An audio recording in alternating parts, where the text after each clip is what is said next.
एक बेटी के शब्दों ने पिताजी को सबक सिखाया। तुम्हें कितनी बार बताया है, मेरे तैयार होने से पहले मेरा नाश्ता तैयार हो जाना चाहिए।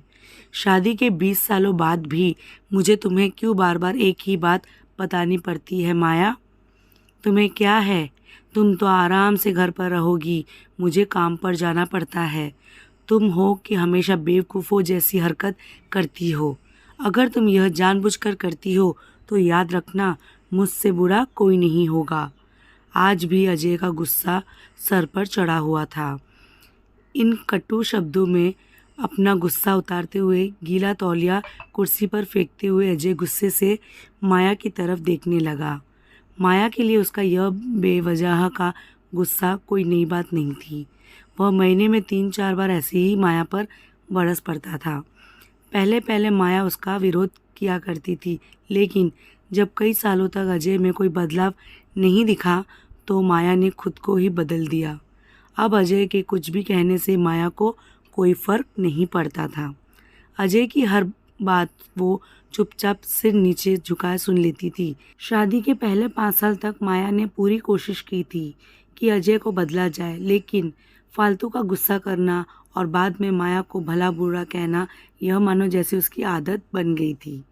कोई भी वाद विवाद होता तो अजय सीधा माया को बोल देता, अगर मैं तुम्हें अच्छा नहीं लगता तो क्यों नहीं चली जाती अपने मायके, क्यों रहती हो मेरे साथ?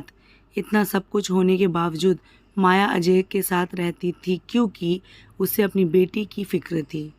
और वह जाती भी तो कहाँ, अपने बूढ़े हो चुके माँ बाप को इस उम्र में परेशान करना वह नहीं चाहती थी। समाज और लोग क्या कहेंगे, यह भी तो उसे देखना था। वह इतनी पढ़ी लिखी भी तो नहीं थी कि खुद जाकर कोई नौकरी कर सके और अपना और अपनी बेटी का पालन पोषण कर सके। माया को अब अपनी फिक्र नहीं थी। उसको फिक्र थी तो बस अपनी शादी लायक हो रही बेटी की। माया नहीं चाहती थी कि पति पत्नी के झगड़े की वजह से उसकी बेटी ज्योति डिस्टर्ब हो। ज्योति की पढ़ाई पूरी हो चुकी थी, उसके लिए अब शादी के रिश्ते आने लगे थे। कई रिश्तों को ज्योति ठुकरा चुकी थी। 2-3 महीने बाद एक अच्छा रिश्ता आया। रिश्तेदारों और पहचान के लोगों ने भी लड़के के बहुत गुणगान किए थे। अजय एक शाम अपनी बेटी के पास बैठकर उसे बताने लगा, ज्योति बहुत अच्छा लड़का है, पढ़ा लिखा है, बड़ा घर है, बहुत अच्छी नौकरी है। ऐसे रिश्ते बार बार नहीं आते बेटा, इस बार मना मत करना। ज्योति अपने पिता से ज़्यादा बात नहीं करती थी, शायद डरती थी या शायद नफरत करती थी, लेकिन आज वो अपनी पूरी हिम्मत इकट्ठा कर बोली, मुझे अभी शादी नहीं करनी है पापा, मैं नौकरी करना चाहती हूँ, खुद अपने पैरों पर खड़ी होना चाहती हूँ। हाँ, तो उसमें क्या बड़ी बात है? मैंने लड़के से बात की है, वह तुम्हें किसी बात के लिए नहीं रोकेगा। तुम शादी के बाद भी नौकरी कर सकती हो, वह तुम्हें नौकरी के लिए इजाज़त दे देगा। अजय बोला, मेरा नौकरी करना या ना करना उसकी परमिशन पर क्यों डिपेंड रहेगा पापा? ज्योति ने पूछा। मैं कह रहा हूँ ना, तुम्हें किसी भी चीज़ की कमी नहीं होगी वहाँ। ऐसे रिश्ते बार बार नहीं आते, इसे ठुकरा मत, बहुत खुश रहेगी तुम वहाँ।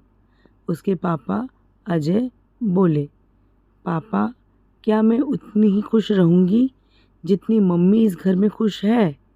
ज्योति ने तंज कसते हुए कहा, आज तुम्हारी जबान कुछ ज़्यादा नहीं चल रही? अजय गुस्से से आंखें बड़ी करते हुए बोला।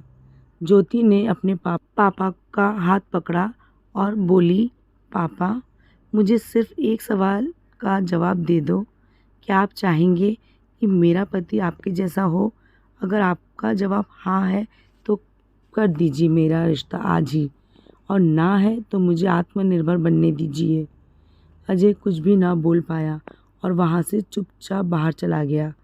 आज उसके सामने जाने में शर्म आ रही थी। चलते चलते उसकी आंखों से आंसू बह रहे थे। अजय ने आज से अपने आप को बदलने का निश्चय किया। अगले दिन से माया ने अपने पति में काफ़ी बदलाव देखा।